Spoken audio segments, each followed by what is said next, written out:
have another slow feeder that I absolutely love for my dogs. This is soft silicone, so it does bend, and the inside honeycombs bend as well. So those hexagons are going to move as your dog is eating so that they don't bump their teeth into it or hurt their noses while they're trying to get it out. And it is fairly deep, so you can see this fits a good amount of food.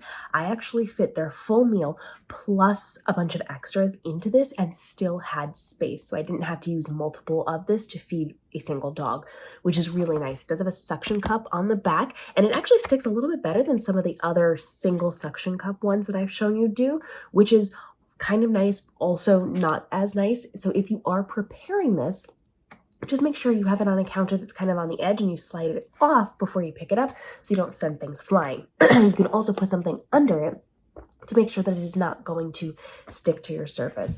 It does stick to certain floors, not to all floors, so just be mindful of that as your dog is using this as well. And if your dog is overly excited, you just want to be mindful that they're not grabbing a hold of the side and lifting it up. This is a little bit easier for them to accidentally snag and lift while they are going to be eating, so just be aware that it's going to be a little bit different depending on how forceful your dog is going to be while they're eating. You may need to put your hand on it and hold it down, or you may need to make sure it is fully stuck in place on the surface, otherwise it could get pulled up.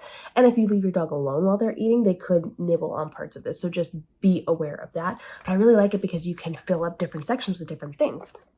So you can put your kibble in here, your dry food, your raw food, your whatever. You can also freeze things inside of this, which makes it a really nice bowl for your dog to be using as well. So if you want to put like some of the liquids in here that are good for your dogs, the different yogurts and things, you can as well. Or you could just use this for their dry food, raw food, whatever it is that you're feeding them.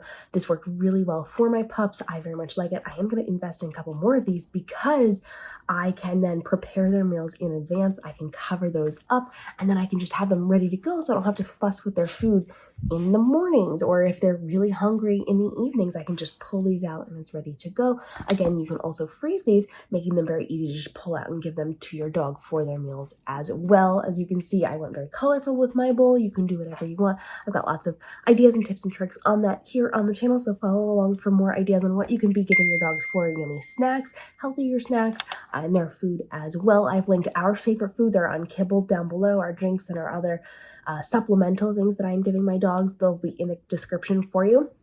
Cannot recommend enough, and it works really well with this bowl. Follow along for more slow feeder ideas that are going to be good for your pup, depending on what type of eater your dog is going to be, and will keep helping you to level up as a dog parent to give your dog the best life possible in our daily videos here.